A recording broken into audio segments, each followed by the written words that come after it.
Ya, saya sangat terharu ya dengan melibatkan saya dalam kegiatan ini oleh Jojo dan kehadiran dari saudara-saudara juga. Bagi saya sangat menyenangkan tentunya. Tapi jangan langsung terlalu mengharap dari apa yang saya sampaikan ya. Tapi barangkali setidaknya saya, kalau memang begitu permintaannya, semacam sedikit sharing aja dari apa yang saya alami. Ya barangkali kalau saya ceritakan kembali, saya padatkan kembali, barangkali ada yang dapat berguna ya, untuk siapapun begitu ya. Sebab saya percaya apapun yang ditulis orang, apapun yang diceritakan orang, baik oleh seseorang pada orang lain atau orang lain pada orang lain, itu sekecil apapun informasi itu selalu ada gunanya. Itu saya percaya itu. Saya mulai aja. Nama saya Pak Virus, sudah tahu ya. Ya Pak, saya sudah terkenal. Saya sudah pensiun. Umur saya sekarang 84 tahun. 84 tahun. Senior. Ya. Saya pensiun pada tahun 2002 ketika saya 70 tahun dari ITB, dari Seni Rupa ITB. Jadi sudah jauh jalan ya. Sebagai orang Indonesia 84 tahun itu sudah bolehlah kita ya. Jadi saya barangkali tidak usah merasa kecil hati kalau apapun saya ceritakan saya seperti terserang oleh penyakit bangga diri, ya tidak perlu lagi rasanya, karena memang sudah tua. Sudah tua begitulah, tidak ada lagi perasaan berbicara ingin menyombongkan diri atau apa, itu sudah lewat, sudah gitu. Saya tertarik karena saudara-saudara ini, kalau menurut informasi saya dengar, seorang yang terlibat di dalam kegiatan yoga gitu ya. Yoga ini sesuatu yang sangat menarik bagi saya. Saya baru terlibat kira-kira 7 tahun terakhir ini lewat Jojo. Kenapa tidak dari dulu gitu ya? Sangat menarik karena itu tidak hanya mengolah tubuh kita, tapi dia mengolah pikiran-pikiran kita, spirit kita di dalam dan di luar itu. Itu yang sedikit sebanyak itu selalu berkaitan juga dengan pekerjaan saya sehari-hari sebagai seorang guru, sebagai seorang seniman, lukis, yang selalu juga terlibat antara masalah-masalah fisik dengan masalah-masalah di belakang itu, pemikiran-pemikiran di belakang itu. Jadi saya rasa ini adalah satu problematik di dalam kehidupan manusia pada umumnya seperti itu. Untuk menjadi guru kalau menurut saya itu pekerjaan yang sangat menantang, satu pekerjaan yang sangat menggairahkan sekaligus menakutkan. Kalau bagi saya itu menakutkan itu karena memang menjadi guru itu memang tidak bisa dikatakan lain, memang satu pekerjaan yang sangat bertanggung jawab ya, karena kita men-share sesuatu dari diri kita kepada diri orang lain. Kalau sesuatu yang kita share itu benar, itu akan membahagiakan kita, akan berlipat ganda kebenaran itu. Tapi bayangkan kalau kita men-share sesuatu yang keliru, yang karena ketidakpahaman kita akan berlipat ganda juga kekeliruan itu terjadi. Nah, inilah yang kadang-kadang bagi seorang guru yang sadar akan pekerjaan sebagai gurunya itu sekaligus being a teacher itu sebenarnya bermain dengan nightmare juga yang menakutkan. Nah, dulu ketika saya masuk sekolah di ITB, di Seni Rupa, sekolah Seni Rupa itu didirikan tahun 1947 sebagai sekolah pertama di Indonesia, didirikan oleh Belanda, guru-guru besar sukses Belanda, untuk mendidik mahasiswa, orang Indonesia menjadi bila selesai studinya 5 tahun waktu itu, untuk menjadi guru gambar, guru pelajaran menggambar seni rupa, kesenian dan sebagainya di Indonesia. Itu untuk pertama di Kota Bandung, di kampus ITB, itu tahun 67. Nah, saya sendiri baru bergabung ke sekolah itu pada tahun 55. 1955. Jadi kira-kira 8 tahun setelah itu berkembang. Jadi ketika sekolah itu didirikan untuk mendidik anak-anak Indonesia menjadi guru gambar. Bagaimana mengajarkan menggambar di seluruh Indonesia, dan ragam culture-nya itu berbeda-beda sekali. Ya. Nah, kemudian pada tahun 50, 3 tahun kemudian setelah sekolah itu didirikan, tiba-tiba direkturnya itu terpilih orang Indonesia untuk pertama kali. Itu Profesor Sumarja. Nama itu sekarang diabadikan menjadi sebuah galeri di kampus STB, Galeri Sumarja. Nah, Profesor Sumarja ini melihat dia merubah sesuatu sikap dalam sekolah itu. Barangkali tidak hanya untuk bisa menjadi guru, tapi juga kenapa tidak menjadi seorang seniman. Jadi menjadi seorang seniman dan menjadi seorang guru yang bisa mengajarkan ilmu-ilmu tentang kesenian seni rupa itu. Nah, itu suatu lompatan ke depan ya untuk sekolah itu. Nah, saya baru masuk ke sekolah tahun 55 setelah 5 tahun berkembang, di mana direkturnya sudah orang Indonesia, sekretarisnya orang Indonesia, tapi guru-gurunya masih 90% orang Belanda pada masa itu.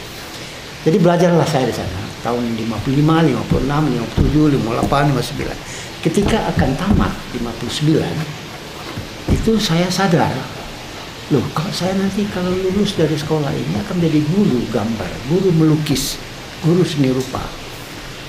How can I do that? Bagaimana saya harus melakukan itu? Saya sendiri tidak pernah melakukan melukis itu secara serius gitu. Jadi sementara itu tiba-tiba saya pada tahun-tahun terakhir saya diangkat, ditunjuk oleh sekolah, mulai menjadi asisten, dan juga kadang-kadang diminta mengajar sudah. Jadi saya bingung, saya belum lulus, saya sudah diminta mengajar. Dan saya tidak tahu kenapa.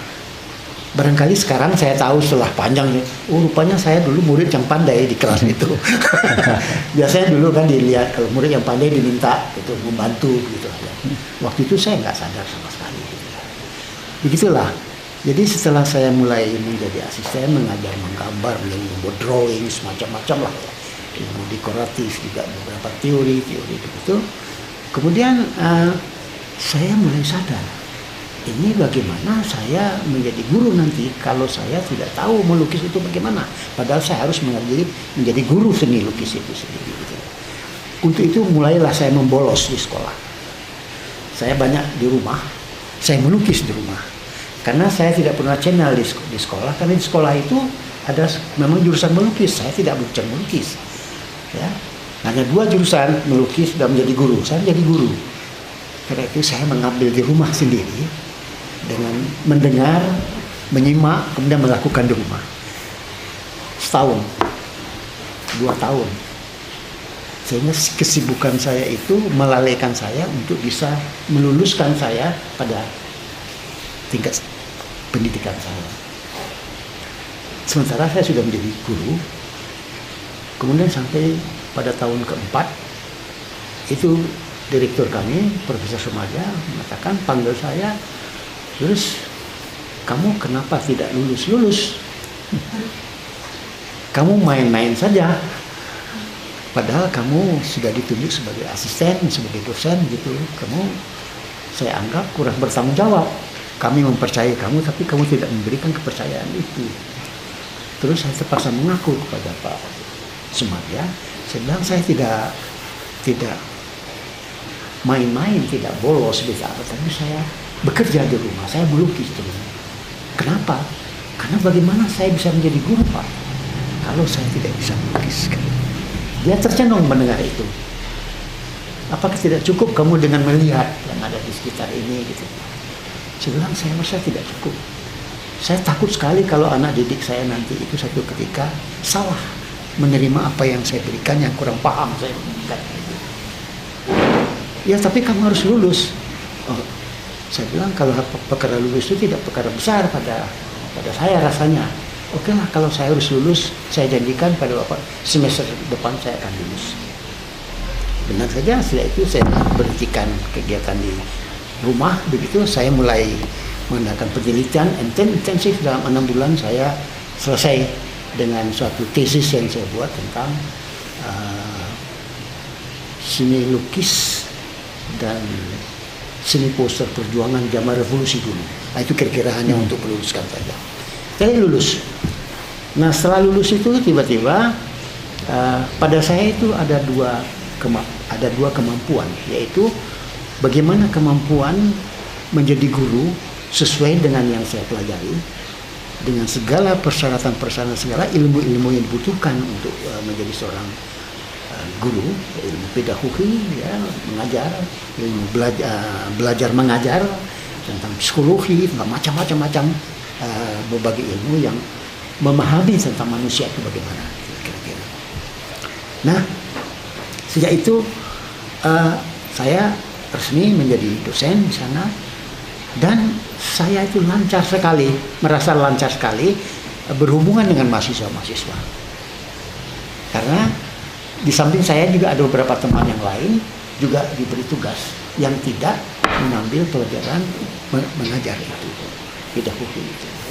Nah, mereka itu hanya mengandalkan ilmunya, tapi sangat gagap ketika transferring ilmu itu kepada orang lain, bagaimana supaya ilmu itu pindah kepada orang lain. Karena pengetahuan dia hanya mempunyai kemampuan ilmu itu secara praktis, tapi kurang dibebani, kurang diberikan bagaimana menyampaikan ilmu itu kepada orang. Nah, saya tidak bisa menceritakan lebih jelas mengenai ini. Hanya dari tahun ke tahun saya merasa bahwa saya sangat beruntung karena juga mempelajari dengan baik ilmu mengajar itu, ya. Dan dari ilmu mengajar itu tiba-tiba saya merasa saya dekat sekali dengan anak-anak didik saya, karena kami merasa bukan sebagai guru dengan anak didik, tetapi sebagai teman-teman biasa saja.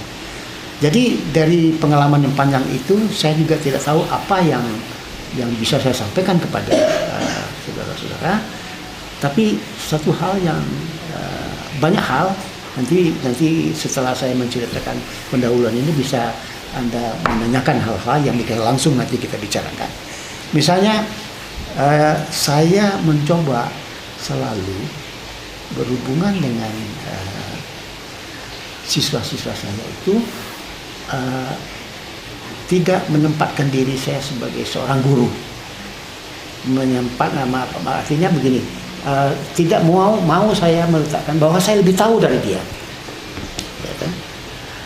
Kalau saya menceritakan sesuatu, hanya memberikan satu alternatif berpikir kepada dia bahwa dalam masalah ini ada kemungkinan seperti ini atau seperti itu atau seperti ini. Jadi sama sekali mereka tidak merasa bahwa mereka sedang diajari oleh saya. Ya, tapi sedang diajak berbicara, sedang diajak ngomong-ngomong, chatting begitulah. Ya. Padahal itu semuanya adalah ajaran-ajaran yang sedang saya masukkan kepada mereka. Dengan cara demikian, saya merasa sekali bahwa ada sesuatu keterbukaan yang gampang sekali terjadi. Tidak ada jarak antara guru dengan ini, tapi sangat sopan. Ya. Tidak ada jarak itu, jangan sampai juga terjadi bahwa tidak ada suatu atmosfer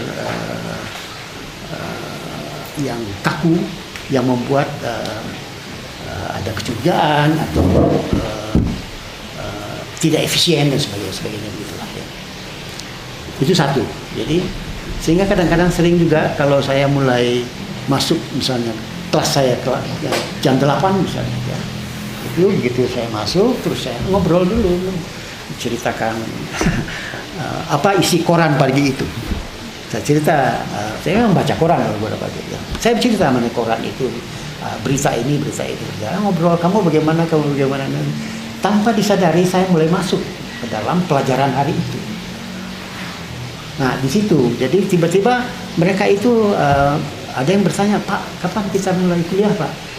Yang lain kita kan sudah dalam kuliah, kira-kira. Jadi saya selalu membuat batas yang tidak begitu jelas ya antara pergaulan persapaan ini ya good morning pagi itu dengan pelajaran itu sendiri itu menjadi sesuatu yang sangat sangat akrab gitu.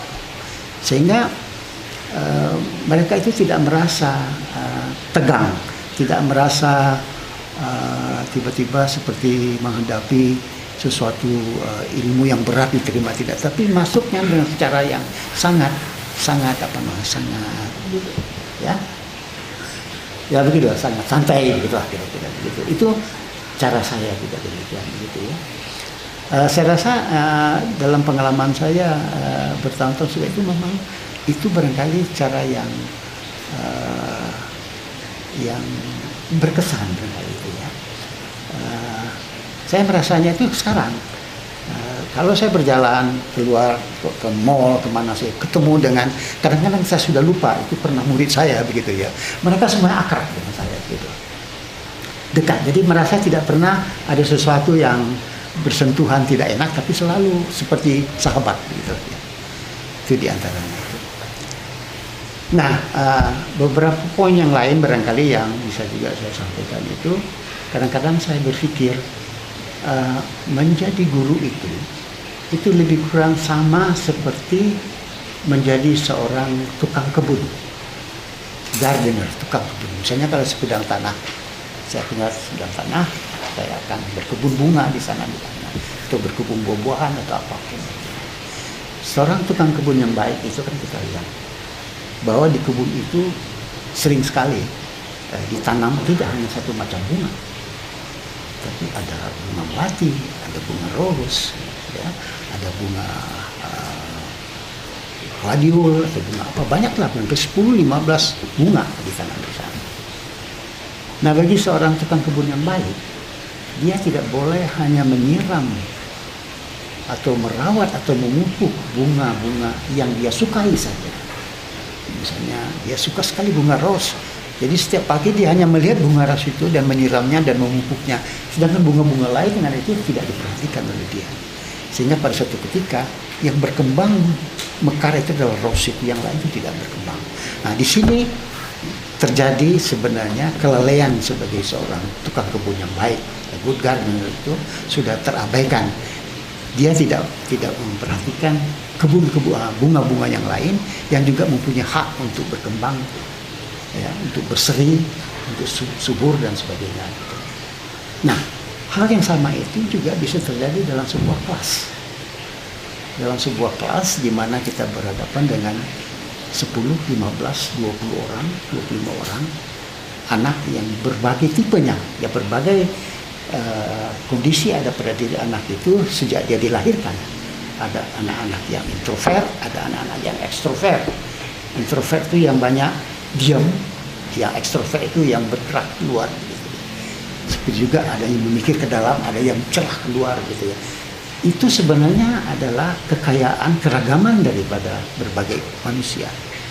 Nah, kalau kita harus menghadapi sebagai guru orang sejumlah 25 orang anak yang kita tidak bisa tahu persis ragaman-ragaman anak, kecenderungan anak itu, tentulah sukar bagi kita bagaimana mengajarkan suatu ilmu yang harus ditugaskan kita mengajar. Apalagi misalnya di dalam saya berperan sebagai guru dalam pekerjaan fisik, melukis seperti begitu, ya, di mana ada orang berbicara mengenai bakat, ada orang berbicara mengenai lingkungan, ada orang berbicara mengenai macam-macam. Ada yang percaya bahwa anak itu punya bakat lebih daripada anak yang lain dan sebagainya. Itu bagaimana seorang guru memahami itu dan mencoba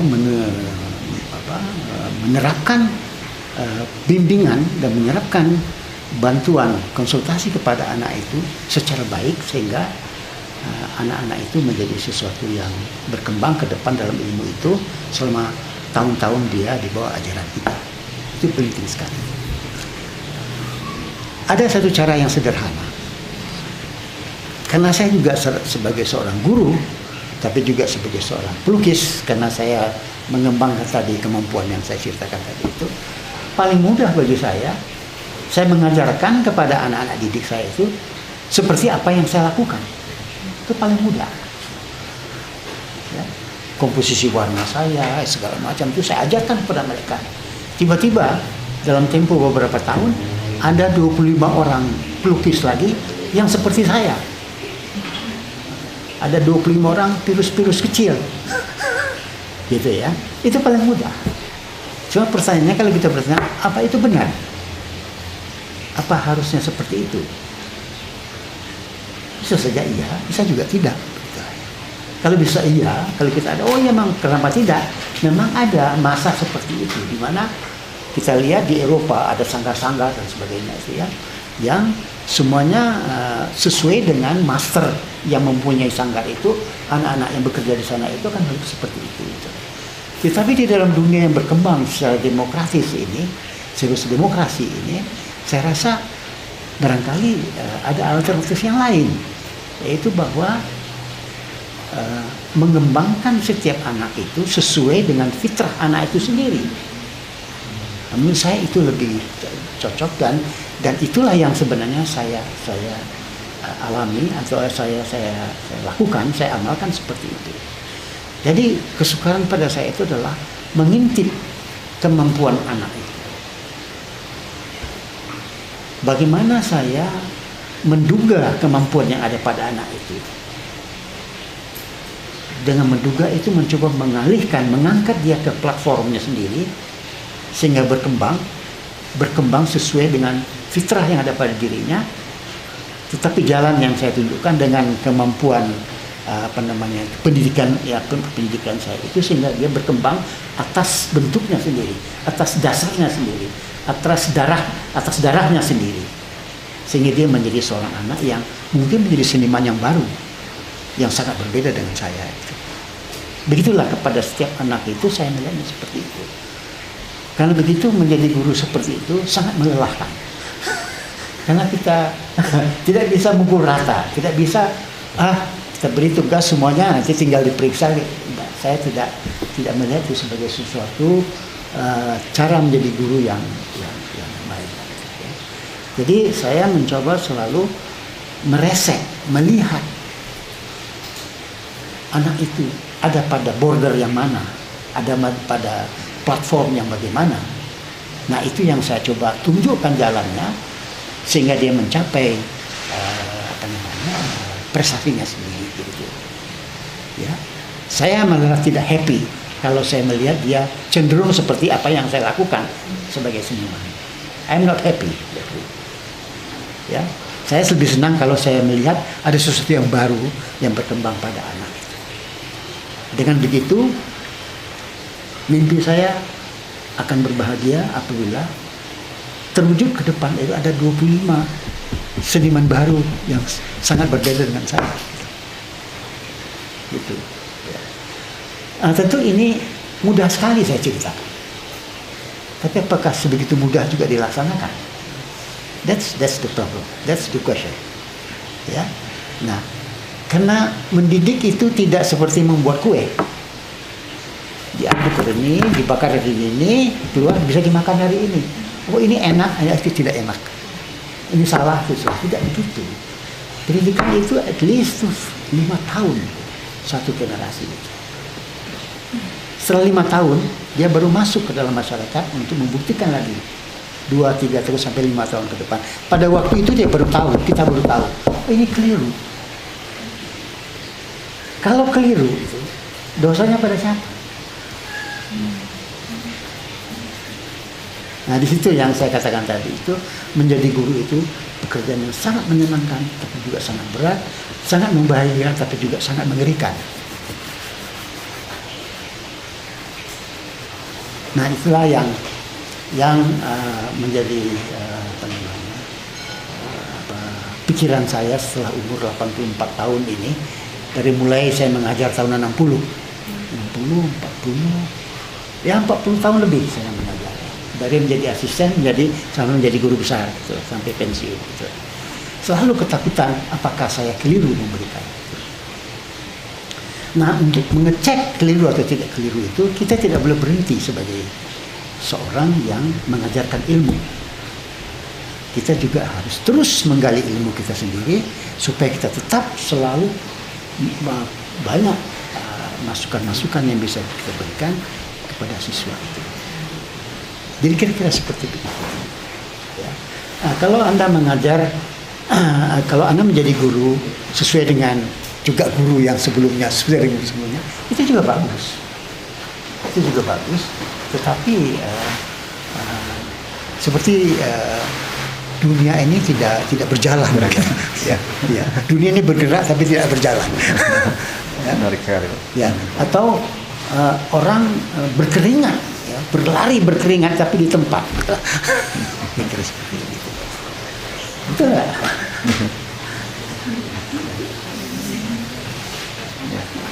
Terima kasih.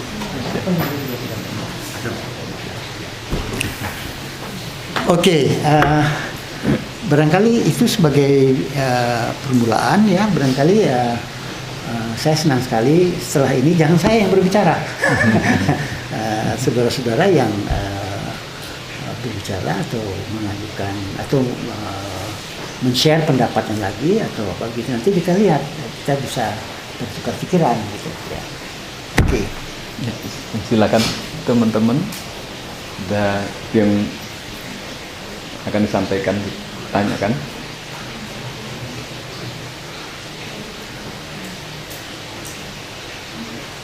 Pertanyaan itu tidak selalu harus besar, pertanyaan kecil juga boleh. Ya,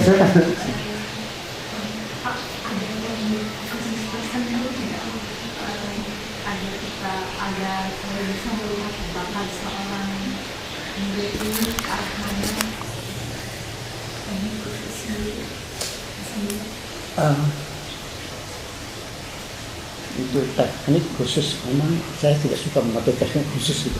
Artinya bahasa teknik khusus seperti ini karena kita dalam pendidikan tuh sedang bermain dalam sesuatu yang tidak ada batasnya gitulah ya. Jadi hampir seperti tidak ada resepnya sebenarnya ya.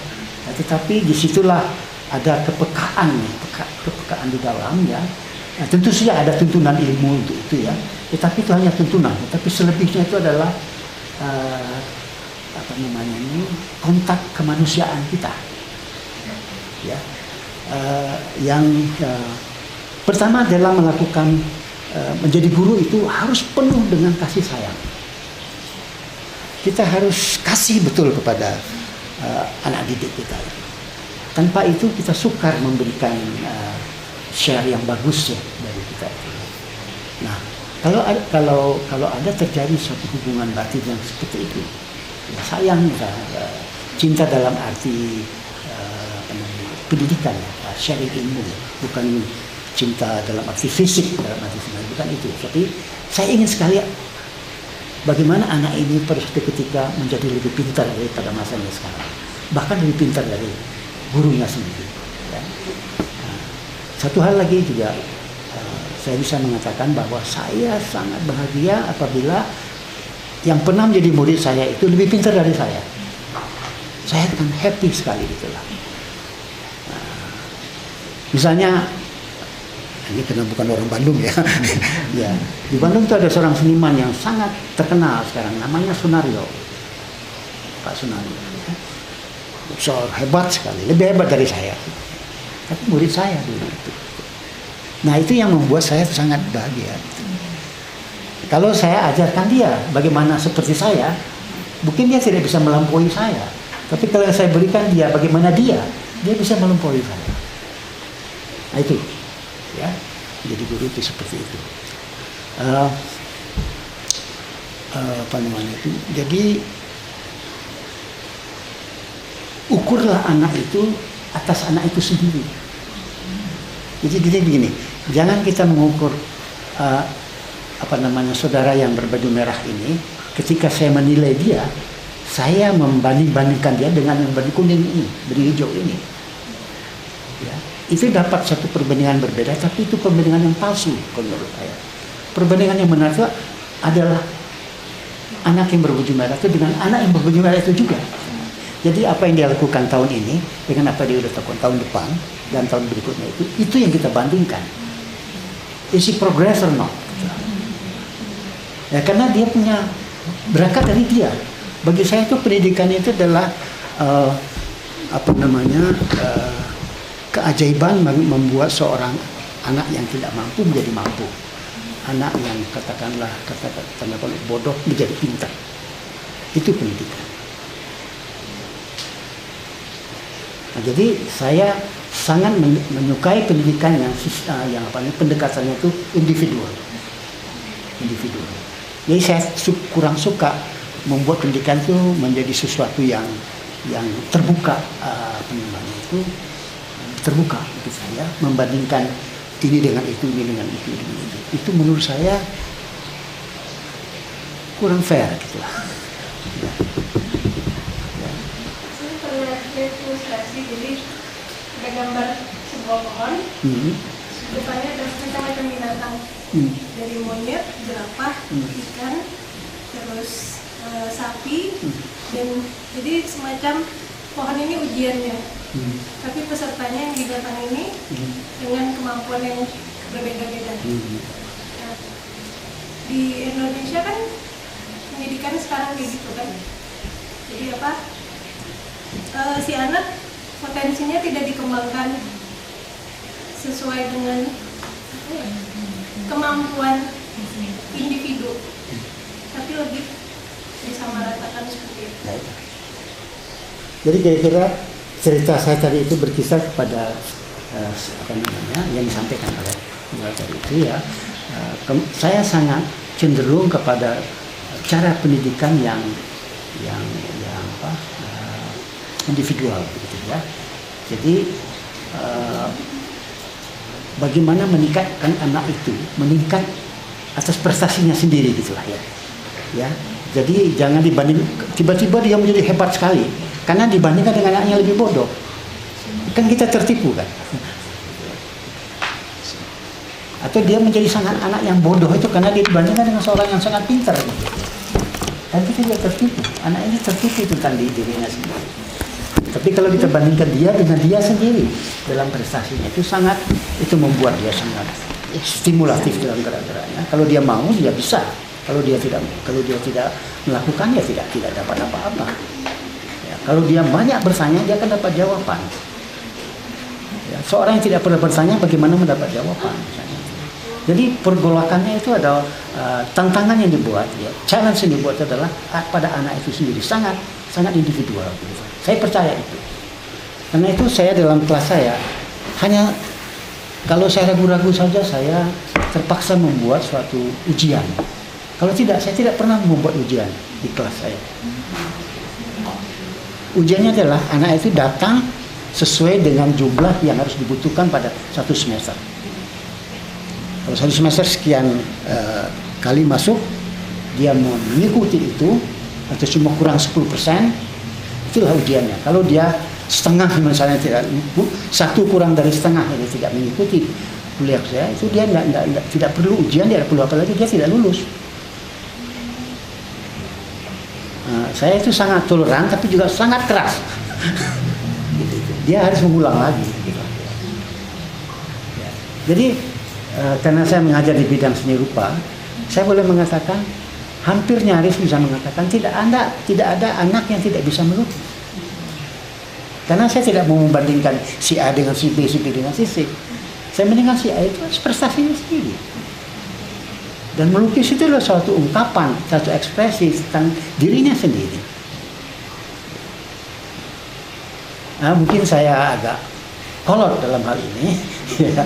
Tetapi saya yakin sekali apa yang saya lakukan itu selama 40 tahun saya mengajar, ya, dan lebih dari 40 generasi yang sudah saya lakukan. Yang sekarang kalau saya kembali ke sekolah saya itu, ya terutama melukis. Itu banyak yang sudah guru-guru yang sebenarnya cucu saya karena gurunya itu guru murid saya juga gitu lah, kira-kira begitu. Jadi sudah 40 tahun lebih ya. Jadi yang saya ingin sekali mengatakan itu menjadi guru itu sangat menyenangkan, but about the same time sangat mengerikan. Mengerikan kalau kita ya. Maaf sebelumnya kalau pun salah mau koreksi. 40 tahun mengajar. Ya. Bapak merasa tadi ada keresahan yang begitu besar, apakah saya sudah berhasil mentransfer ilmu dengan baik atau belum. Nah sekarang saya pengen tahu, menurut Bapak selama 40 tahun ini merasa sudah berhasil atau belum? Pertama. Yang kedua, ketika ada perasaan kurang berhasil atau tidak berhasil terhadap satu individu tertentu, itu tentang apa dan bagaimana kita menyikapi hal itu sebagai pengajar ya atau pentransfer ilmu? Jadi ada dua berdasarkan pertanyaan itu ya. Satu, ketika saya akan pensiun besoknya, tiba-tiba saya diundang oleh kepala ketua dari satu perkumpulan mahasiswa di sekolah tempat saya mengajar itu, Pak, maukah datang nanti malam ke malam pertemuan? Kami ingin bersapa akhir dengan Bapak setelah Bapak bertugas di sini, pensiun di ITB itu ya. Terus silakan sana. Ketika saya datang, tahu ada berpuluh-puluh mahasiswa alumni, ya mahasiswa yang sudah lulus yang pernah jadi mahasiswa saya. Rupanya ada rasa kangen seperti itu, yang sudah barangkali 15 tahun, 20 tahun yang saya tidak pernah ketemu lagi, tiba-tiba berkumpul semuanya, dan saya berada di tengah mereka yang sudah menjadi direktur itu, yang menjadi ini, menjadi guru, yang menjadi tidak jadi apa-apa, dan sebagainya, banyak gitu. Nah ketika itu terjadilah dialog tadi itu ya, dialog tadi. Dan yang mengagetkan saya, tiba-tiba ada seorang mahasiswa, alumni mengatakan, bolehkah kami yang hadir pada malam ini diberi kesempatan, everyone with 2 minutes, menyampaikan sesuatu. Jadi sebenarnya jangan tanya ke saya, tanya kepada panitia.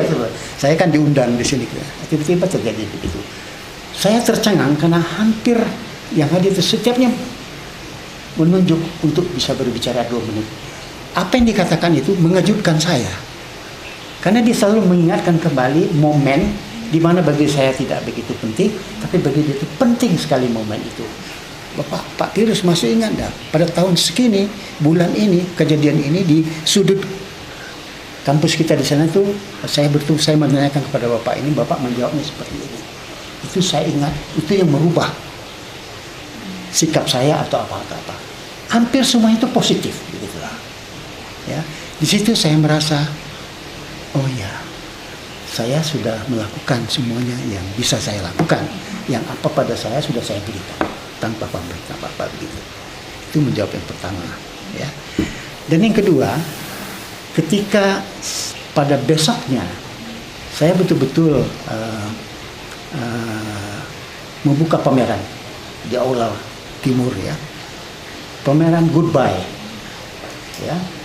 Orang datang nampak muka, pulang nampak punggung, gitu ya. Saya membuka pameran besar, dan pada pameran itu saya berpidato. Saya mengatakan bahwa hari ini adalah hari terakhir saya di kampus, dalam arti sebagai seorang dosen yang formal, tapi sebagai dosen yang berhubungan dengan anak-anak saya itu will be never end, akan seumur hidup akan berjalan.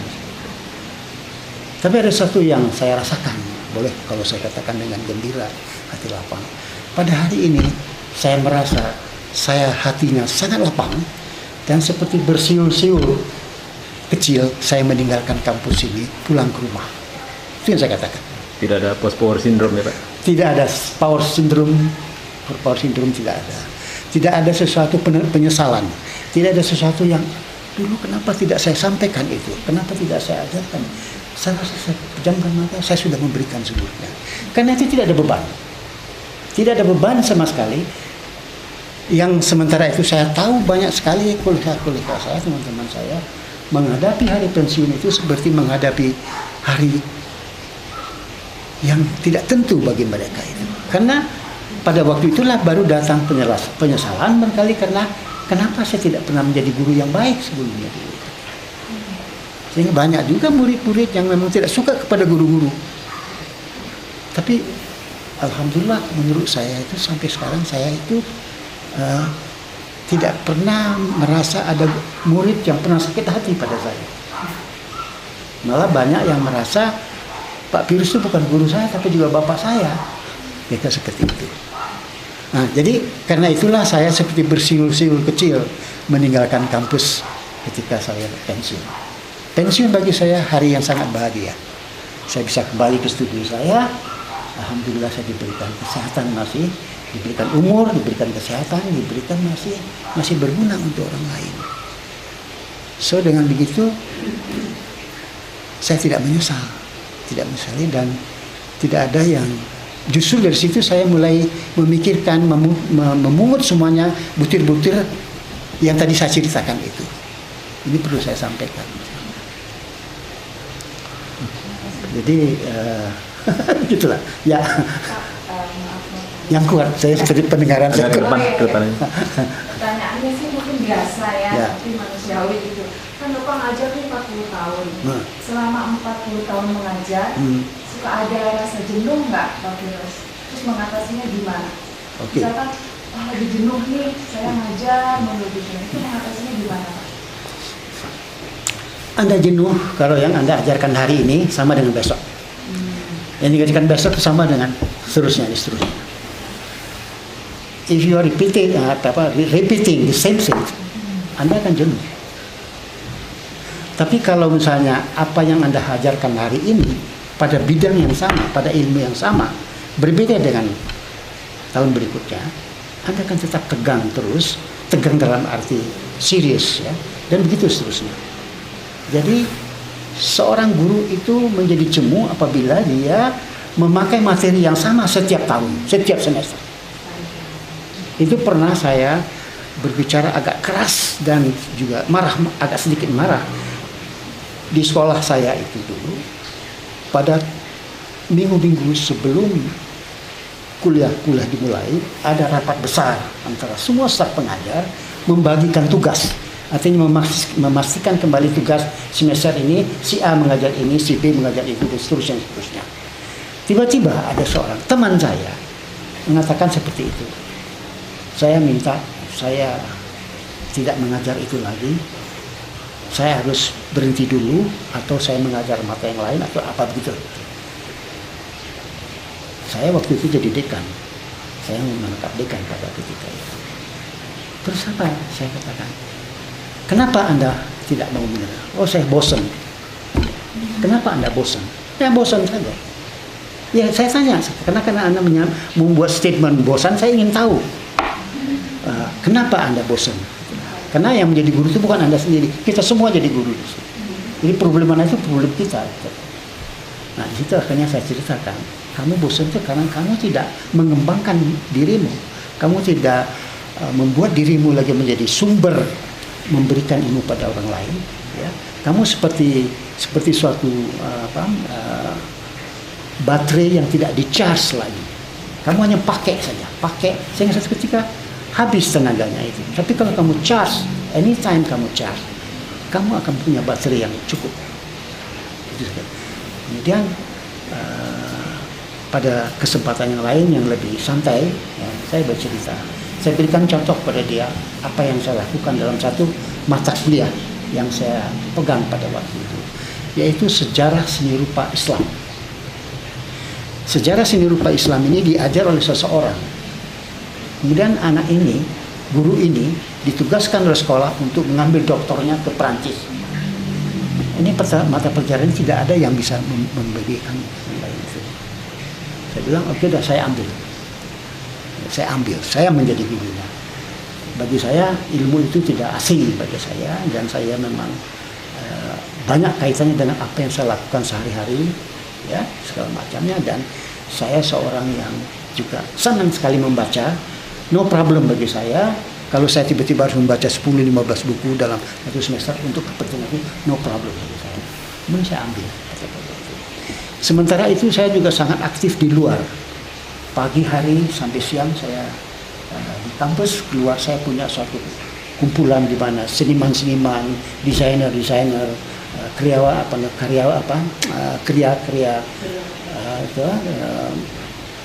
namanya Design Center Association di Bandung. Di situ saya juga aktif sekali di sana itu ya, bekerja di sana. Jadi bagi saya berjalan sangat lancar sekali semuanya itu, tidak ada yang membosankan itu. Kelompok ini juga mempunyai pekerjaan di seluruh Indonesia, proyek-proyek kesenian, ya. Ada di Kalimantan Selatan, Banjarmasin, ada di Medan, ada di Padang, ada di Bali, di mana itu. Dan karena saya juga ketuanya di sana, saya membuat satu unit kecil. Setiap proyek kami yang ada di daerah yang terbuka itu membuat rekaman apa saja, fotografi apa saja dari artifak-artifak seni Islam yang ada di situ. Di Banjarmasin bagaimana, di Aceh bagaimana, di mana. Nah, ini semuanya saya kumpulkan. Ini saya olah menjadi materi kuliah saya. Ya, dikumpulkan dengan biaya perusahaan saya, tetapi menjadi materi pendidikan yang saya pakai sebagai satu strategi. Jadi karena itu setiap semester, setiap tahun itu mata kuliah seni rupa Islam itu berubah isinya sesuai dengan objek dari pekerjaan saya di luar yang saya kembangkan, di mana saya bisa mendapatkan satu informasi yang baru. Kebetulan saya punya proyek di Aceh, semuanya yang ada di Aceh itu saya rekam, itu menjadi materi kuliah saya pada semester berikutnya. Ya, sehingga materi kuliah saya itu ketika awal pendaftaran itu hanya 15-20 orang. Tapi ketika kuliahnya berakhir saat saya kuliah berakhir pada minggu-minggu terakhir, kok menjadi 50 orang, menjadi 60 orang gitu. Saya kenapa jadi banyak sekali? Kamu kan sudah lulus. Sudah Pak, sudah lulus. Tapi kan waktu Bapak ngajar saya dulu kan materinya ini, sekarang ini materi yang lain, saya ingin dengar gitu ya. Nah, di sini sebagai contoh ya, bagaimana sebuah ilmu itu bisa dikembangkan. Bukan hebat karena ilmu itu sendiri, tetapi tepat kita mengelola ilmu itu menjadi sesuatu yang menarik. Jadi begitu, itu contohnya bagaimana seorang guru yang terperangkap dengan kebosanan tadi, bagaimana guru yang terperangkap dengan animo yang tidak terkendali ini. Dan ini juga harus dibatasi. Ini kadang-kadang saya tidak bisa membatasi diri saya sendiri. Tidak bisa mengatakan pada satu ilmu yang saya kembangkan yang lain, saya sampai pernah stroke kecil ketika memberikan kuliah. Karena terlalu capek. Jadi pada cerita yang lain ya, ketika saya setelah kira-kira hampir 13 tahun menjadi ketua kelompok Indonesia untuk kesenian di Asia Tenggara, dari Jepang, Korea ya sampai Malaysia, Filipina, semuanya itu Indonesia ikut menjadi anggota itu.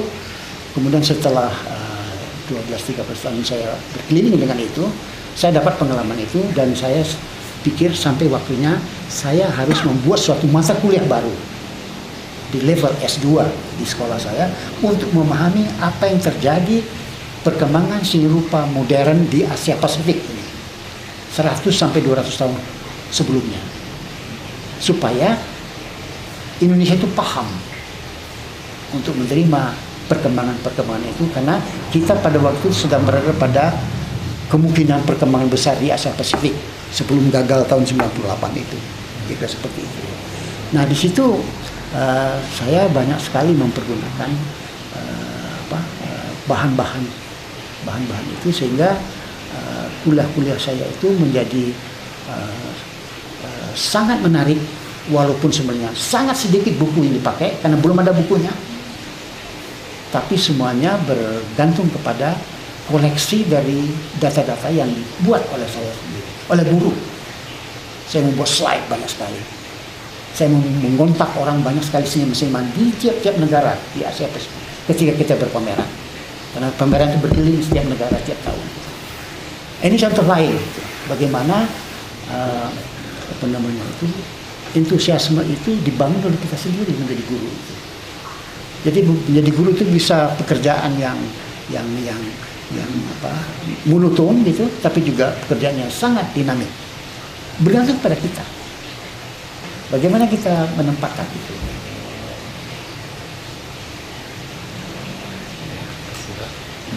Jelas kira-kira apa yang saya ceritakan. Ya. Ya. Kira-kira gitu. Ya, sudah pertanyaan. Ya. Lebih keras. Lebih keras ya. Saya telinganya kurang bagus. Banyak sekali pengetahuan baru. Kebetulan saya juga seorang guru, tapi saya belum tahu apa saya ini sudah bisa menjadi seorang pendidik atau tidak. Saya berangkat dari niat ikhlas.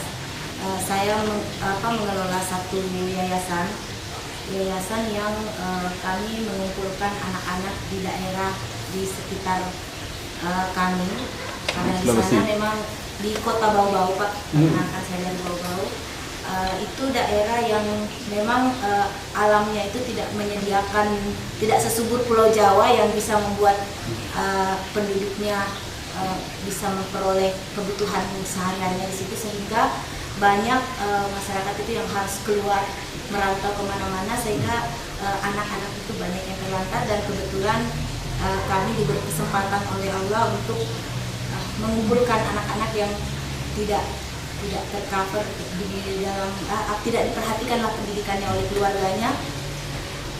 Satu hal yang membuat saya merasa tidak cukup memberikan pendidikan kepada mereka ini, karena saya tidak, kami belum bisa membuat mereka menjadi sesuatu setelah keluar dari panti asuhan. Karena panti asuhan yang kami bina ini, kami hanya memberikan pendidikan formal, mereka boleh bebas memilih di mana mereka mau melanjutkan pendidikan formalnya, tetapi kami di dalam juga memberikan pendidikan khusus yang non formal, seperti misalnya pendidikan agama, kemudian ada kursus bahasa Inggris lah sedikit-sedikit. Nah, yang menjadi masalah terbesar dan tanda kutip membuat saya sedikit belum merasa memberi arti apa-apa, karena setelah mereka dari sana, kemampuan kami menampung mereka itu kan hanya sebatas ketika mereka sudah tamat di SLTA. Setelah itu mereka tidak tahu mau kemana, dan kami tidak bisa menampung mereka terus-menerus.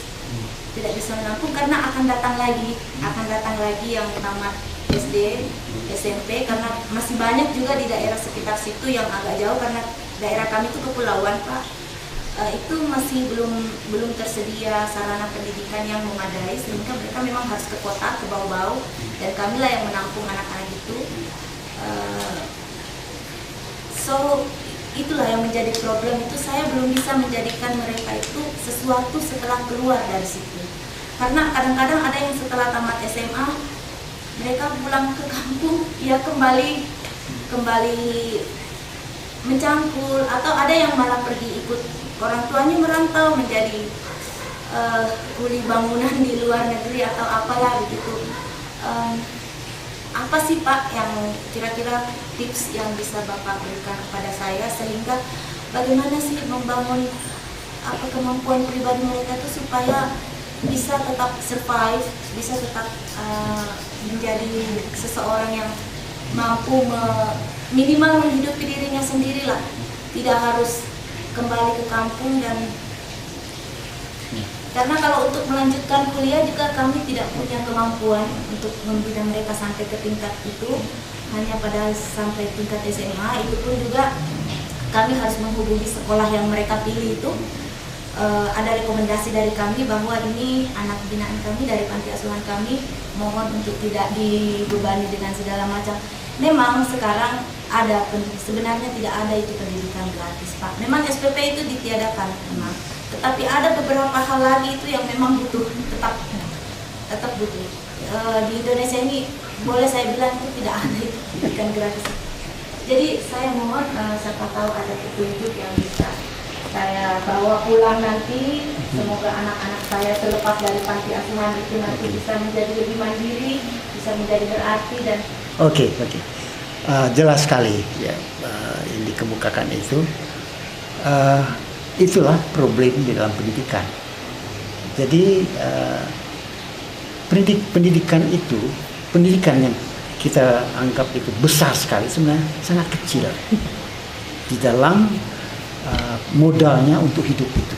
Artinya masanya itu singkat sekali ya. Jadi hidup itu sendiri tidak seimbang dengan pendidikan itu. Ya.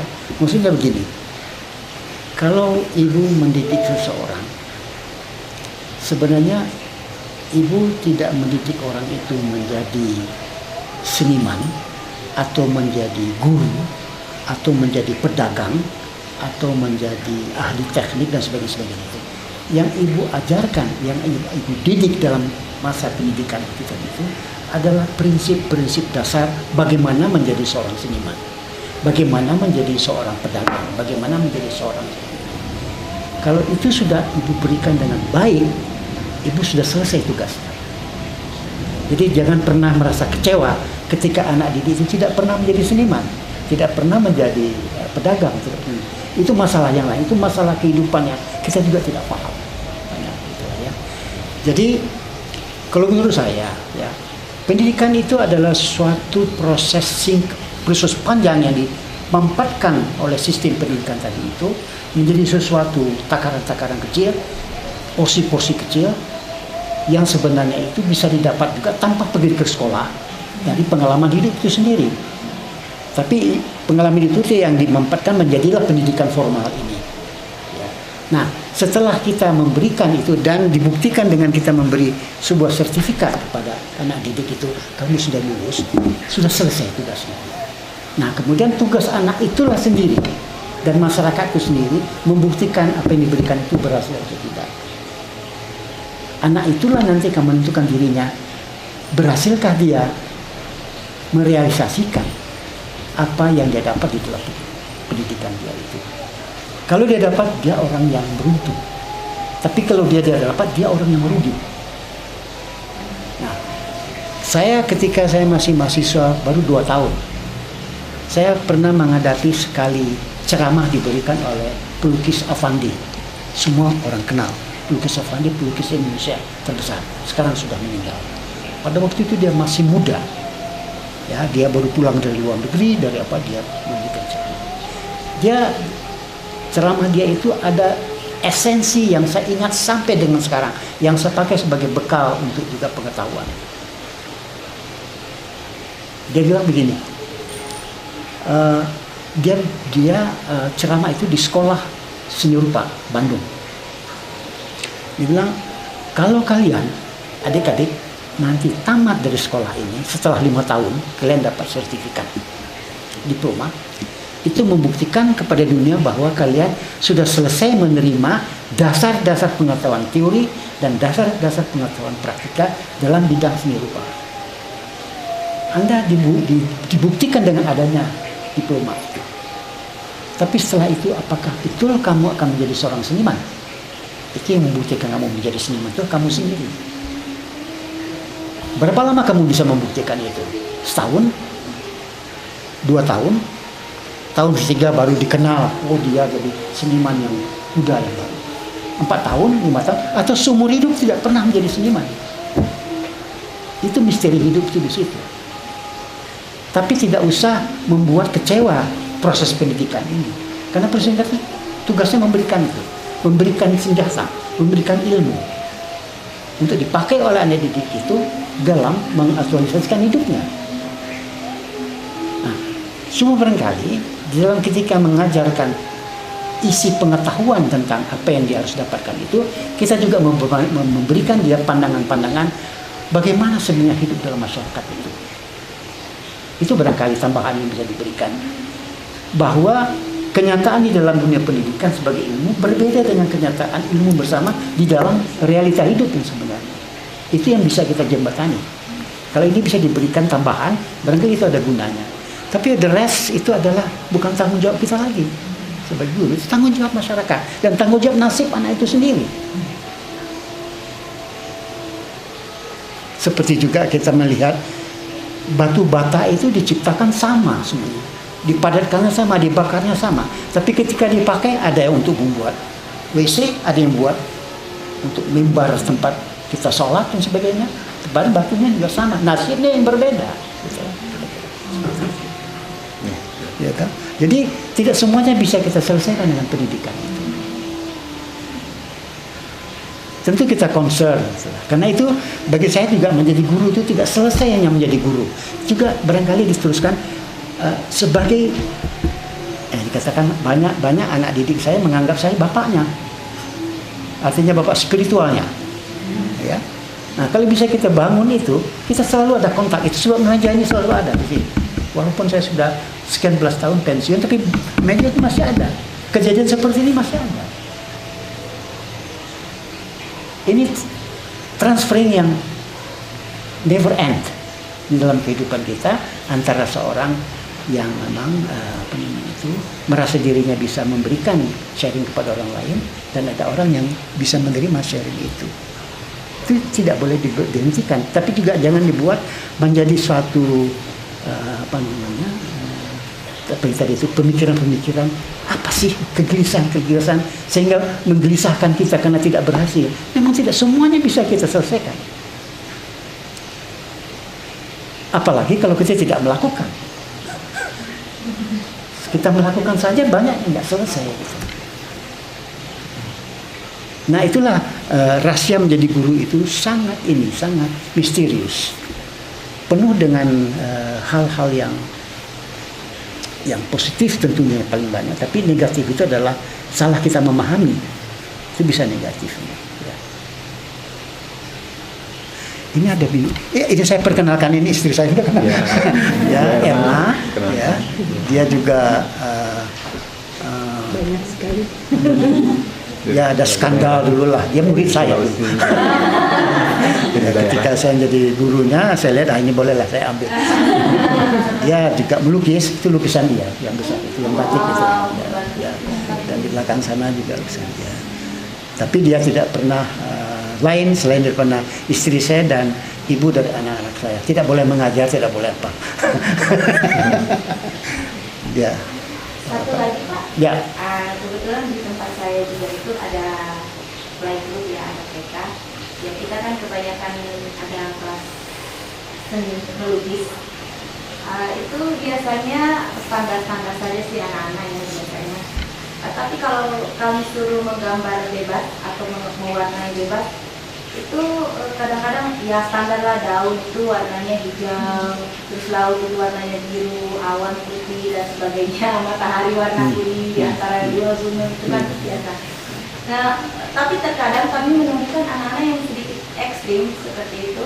Kadang-kadang membuat atap rumahnya itu merah, atau kadang-kadang membuat warna daun itu orange atau apa.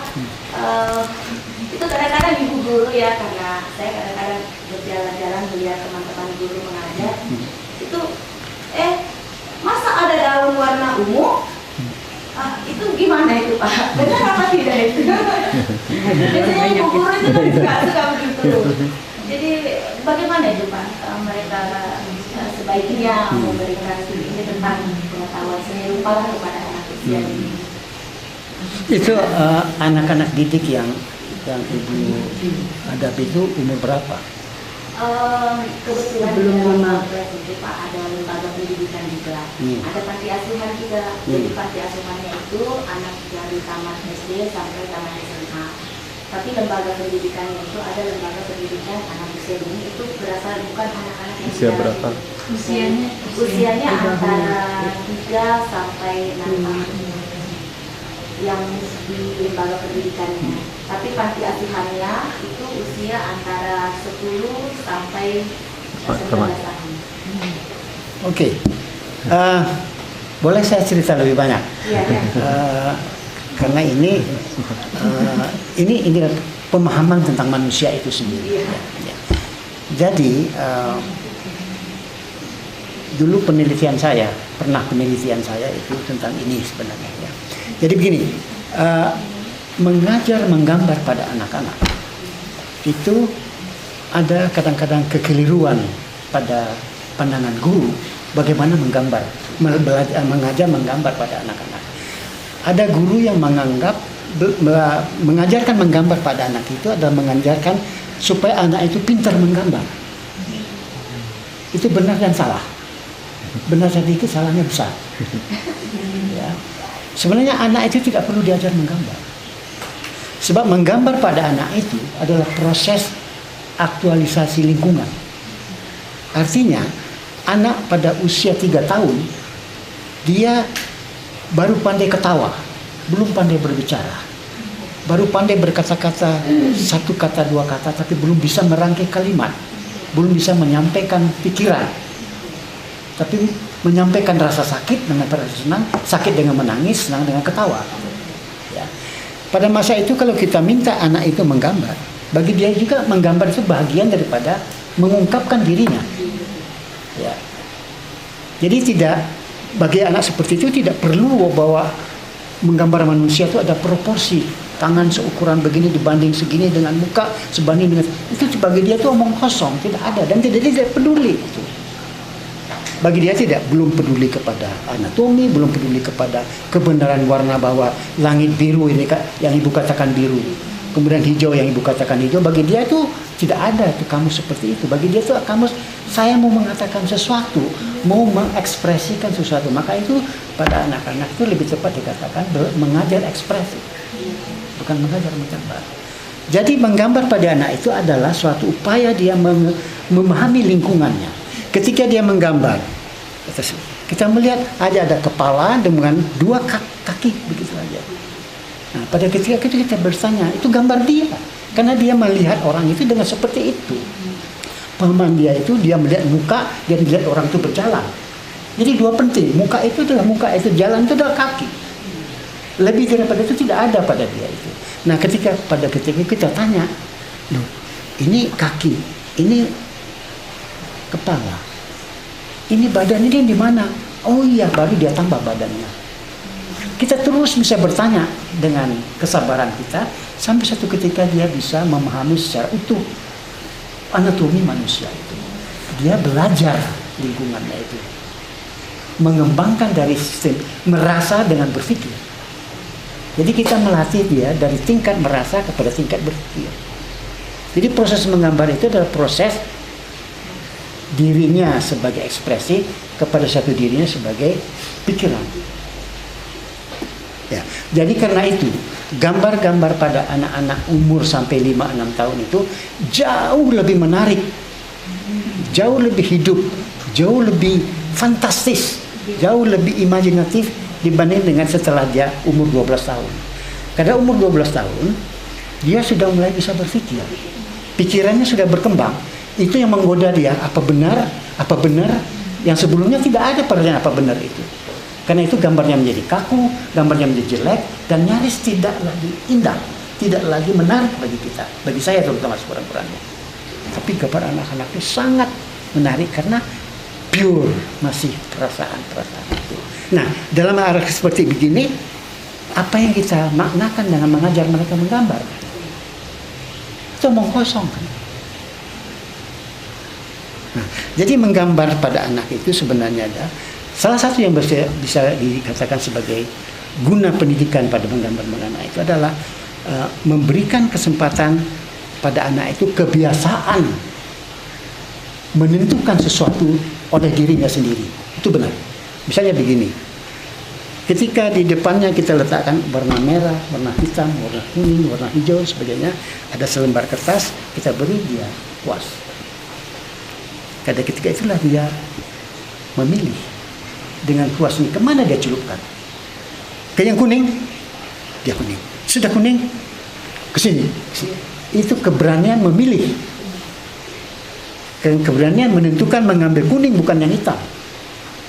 Kalau ini dari sejak kecil sudah dilatih anak itu mempunyai kemampuan memilih dan menentukan, anak itu akan mempunyai suatu karakter yang kuat ketika dia mulai dewasa. Seorang yang berperabdian, I can decide something, I know what I like.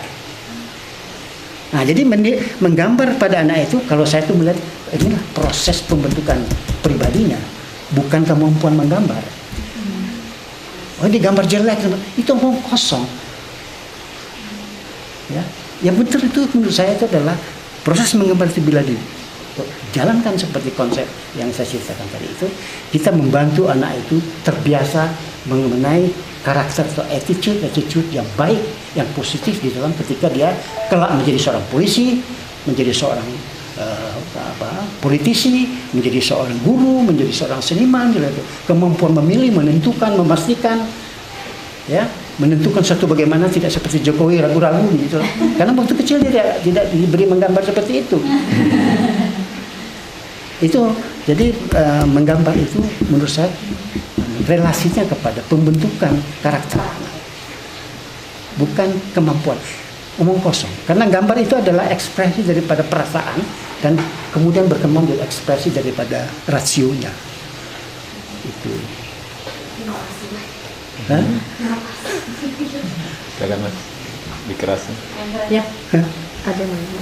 Sore, Ya. Prof dan Ibu, saya ingin mohon tanggapan dari Profesor mengenai adanya sistem audisi.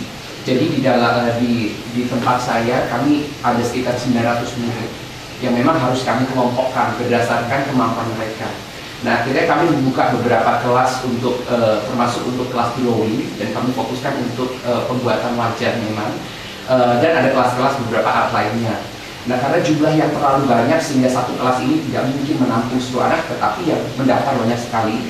Terpaksalah saya akhirnya mengadakan sistem audition, sehingga dari mereka yang memang tidak masuk ke dalam kelas-kelas yang lebih spesifik itu kami masukkan ke dalam kami sebut general art, jadi mempelajari art dari segi garis dan pembuatan lainnya itu.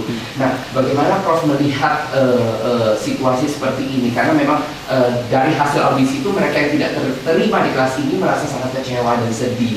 Tetapi di satu sisi pun kami cukup kewalahan dengan jumlah yang banyak. Usianya sekitar 15 sampai 18 tahun dalam sistem college. Ya, terima kasih Prof. Saya minum dulu sedikit. Ini minumnya. Ya. Ikut kaki. Ya, itu aja.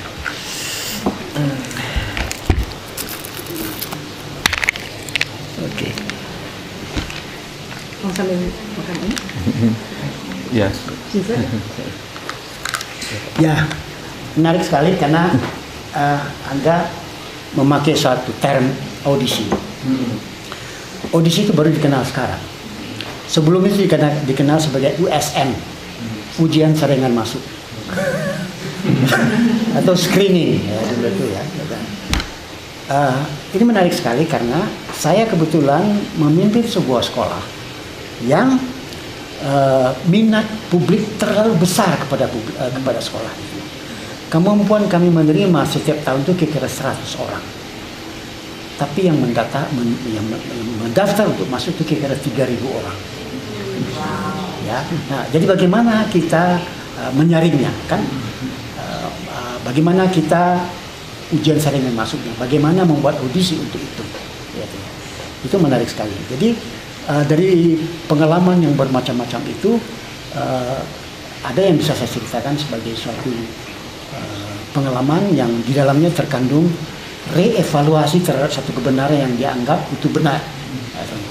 Dulu ketika awal-awal ketika mulai membludak orang-orang memasuk ke sekolah itu, ke seni rupa itu, ke desain terutama segala macam itu kita mengadakan audisi atau mengadakan ujian memilih itu dengan menduga bahwa anak-anak yang pintar menggambar, yang lebih pintar menggambar dengan tugas yang kita berikan, misalnya gambarlah sebuah pasar atau gambarlah ini, atau siapa yang paling pintar menggambarkan itu adalah anak yang paling berbakat dari sekian banyak yang tidak pintar. Itu bertahun-tahun kita tertipu dengan suatu hasil seperti itu. Ya. Tertipunya kenapa? Ternyata anak yang kita dahulukan menerima, yang mempunyai kemampuan menggambar lebih, yang bisa menggambar orang dengan benar, mobil dengan benar, pohon dengan benar, sebagainya itu, ternyata dia sangat unggul pada tahun pertama. Pada tahun kedua, dia mulai didesak oleh anak-anak yang kita anggap tidak terlalu berbakat itu. Pada tahun ketiga dia mulai disalib oleh. Pada tahun kelima itu dia sudah berhenti, tapi anak-anak yang lain itu muncul. Nah, ini pertanyaan kenapa? Apa sebenarnya? Nah, jadi di situ rupanya ada satu faktor lain selain daripada keterampilan tangan ini, virtuosity tangan ini, ada keterampilan lain, kecerdasan lain yang kita butuhkan, yaitu kecerdasan kreatif, creativeness itu yang rupanya lebih abadi daripada ya keterampilan tangan tadi itu. Keterampilan itu berhenti. Tiba-tiba dia disalib kalau dia mempunyai suatu kemampuan kreativitas yang lebih tinggi, yang pada mulanya tidak terlihat dengan dia tidak mampu menggambar sebaik yang anak yang sudah punya. Tapi ketika anak ini sudah melampaui kemampuan tangan yang tidak bergerak lagi ke depan, otaknya tidak cukup kreatif, dia dilangkahi oleh anak-anak yang kreatif ini. Nah, kalau itu memang persoalannya, setelah dikaji-kaji begitu, bertahun-tahun ini cerita satu berapa menit saya cerita, tapi ini pengalaman kami bertahun-tahun, ya, memilih itu. Bagaimana tidak salah memilih yang 100 orang itu dari 3.000 orang. Nah itu. Jadi rupanya anak yang berbakat kreatif itu jauh lebih penting, jauh lebih mempunyai kemungkinan berkembang daripada anak yang mempunyai talent luar biasa pada tangannya. Itu kan? Nah, kalau begitu bagaimana kita menjaring, bagaimana kita membuat audisi menangkap anak-anak yang lebih kreatif. Buktinya kreatif itu. Nah, maka bentuk ujian atau bentuk persoalan yang kita kemukakan pada anak itu untuk memilih itu kita rubah. Kalau pada mulanya misalnya katakan tolong gambarkanlah suasana di stasiun ketika sebagainya. Nah, kita melihat imajinasi anak itu, bisakah yang dia pernah pergi ke stasiun, pejamkan matanya, membayangkan kembali stasiun itu, memutarkannya ke atas kertas, sejauh mana, sedetail apa bisa seseorang itu. Ada yang tidak bisa apa-apa, pada akhirnya tinggal kertas kosong saja dengan beberapa garis. Ada yang bisa lengkap sekali sebetulnya. Ya, itu yang pada mulanya kita anggap ini. Tapi belakangan supaya itu ada batasnya. Yang tidak batas itu adalah kreativitas. Kreativitas ini yang terus berkembang. Jadi bagaimana mencari seorang anak yang lebih kreatif daripada seorang anak yang lebih berbakat? Ujiannya misalnya berubah seperti begini. Tiba-tiba selembar kertas yang pada mulanya ada soal seperti itu, gambar kala ini. Kemudian kita balik. Ini kita pakai lagi, kita pakai satu. Ini kita bisa buat juga, tapi tidak begitu penting. Yang penting lain itu kita membuat katakanlah 30 kotak. 30 kotak kosong.